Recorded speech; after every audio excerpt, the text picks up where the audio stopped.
All right, stand by. 10 seconds. camera, Go. Count. Ready, camera. And cue talent. 1. Roll for record. Joe Biden now has President Obama's blessing to run for president as Hillary Clinton screams silently into a pillow. I'm John Phillips, and this is The Rundown.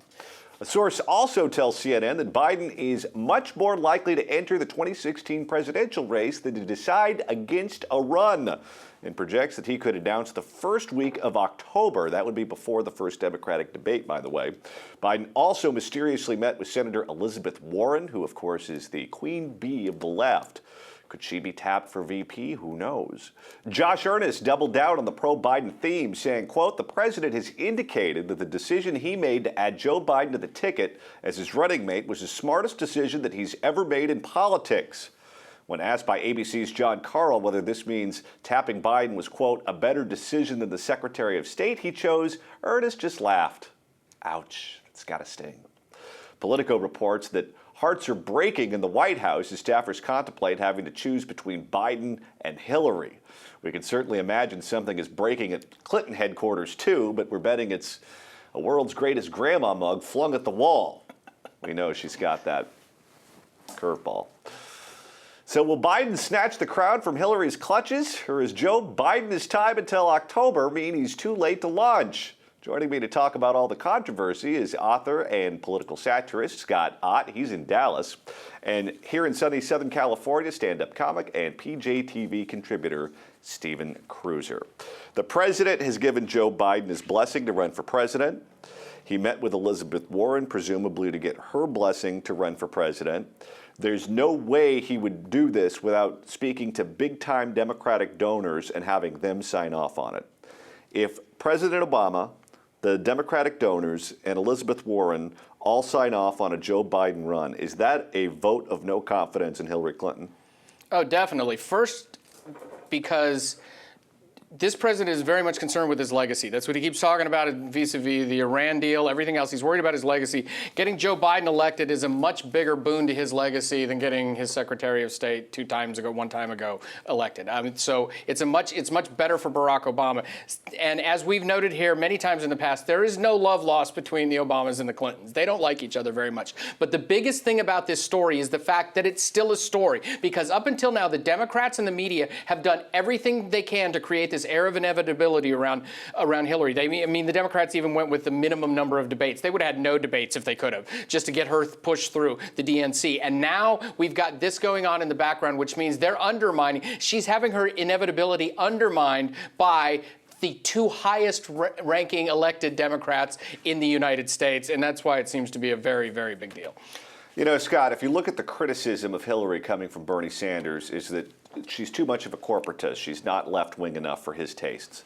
You look at the criticism from someone like Jim Webb, who has no traction at all to tell you where the Democratic Party is today, who's saying that she's too far to the left, she's not centrist enough.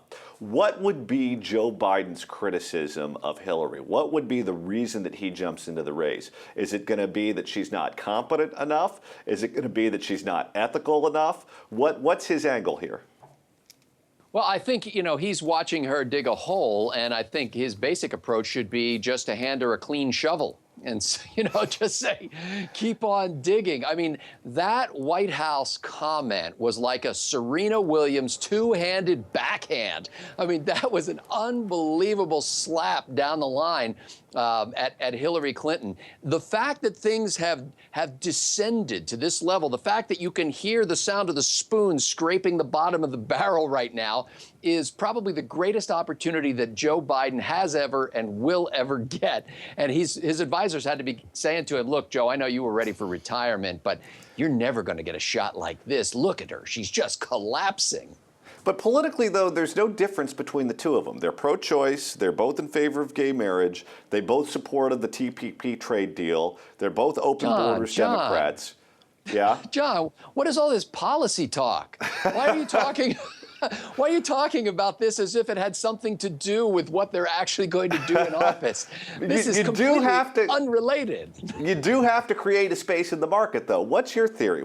How does he create a space for him on that stage? What does he say her failing is, since they're the same politically? I think he can go after her ethically. I think the whole email scandal was, the New York Times was the one that released it. There's, we can assume, we can infer from that maybe the Obama administration fed it to them somehow. So he can go after her ethically. The other difference that's huge is that he is a much better candidate. He can get out there and talk to people. People like Joe Biden when they talk to him. People don't like Hillary Clinton. That is massive right now. It's why so much effort is expended in her campaign to keep her away from the electorate, to keep her walled off. They're roping the press off. They're doing you don't have to. Biden may say something goofy, but he's so likable. Everybody, right, left, center, gives him a pass on it. So I think that is the hugest difference. Okay, here's the risk for the Democrats if he gets in the race. If they try to kill the queen, they have to kill her. They can't wound her. They have to take her out. Because if the Biden criticism of Hillary is that you can't trust her and she's not competent, then that plays to her Achilles heel, because that's her problem right now. That's why she's losing in Michigan. That's why she's losing in Pennsylvania. That's why she's losing in Florida. We go over all the numbers in poll position, by the way, right here on PJTV.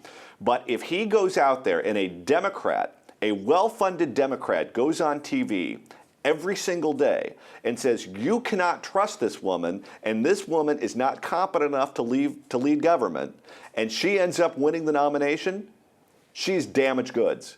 Scott, your thoughts?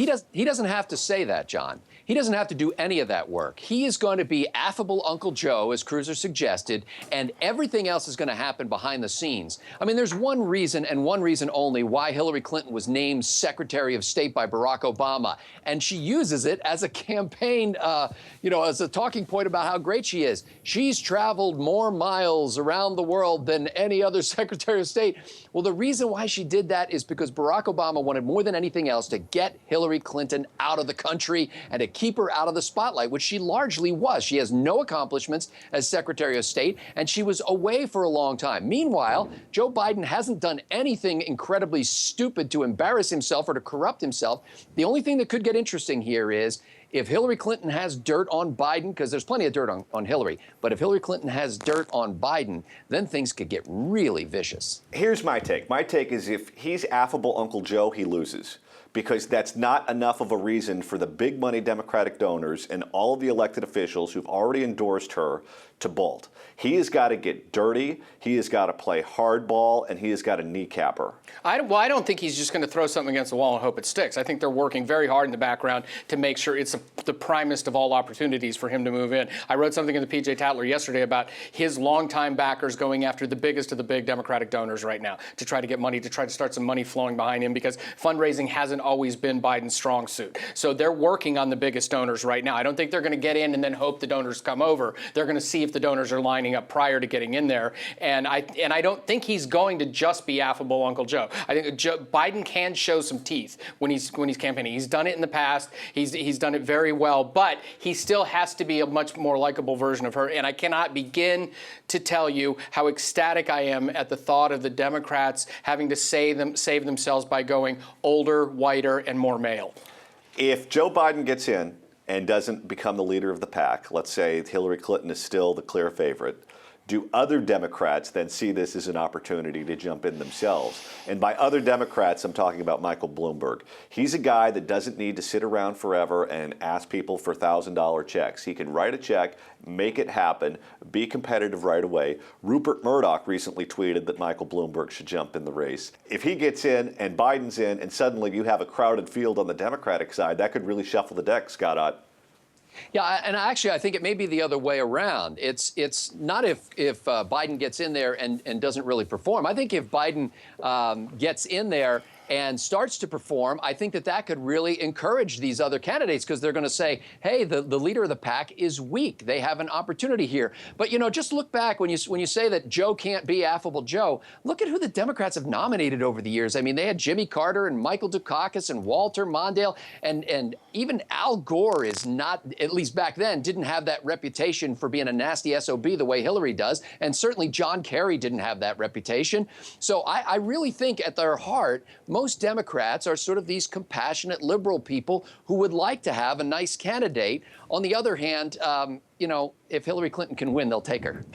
Kruiser, last word. I still think that Biden's mere entrance into the race is practically the death blow to Hillary's campaign. If he decides to go in, I think it'll be very calculated. And I think that after they've tried to craft this air of inevitability around her for so long, if now the higher-ups are going, no, let him get in there, it's pretty much everybody will be able to infer, oh, yeah, she's toast. All right, now it's your turn. Will Biden steal the crown from Hillary? Let us know in the comments section below. I'm John Phillips. Thanks so much for watching The Rundown.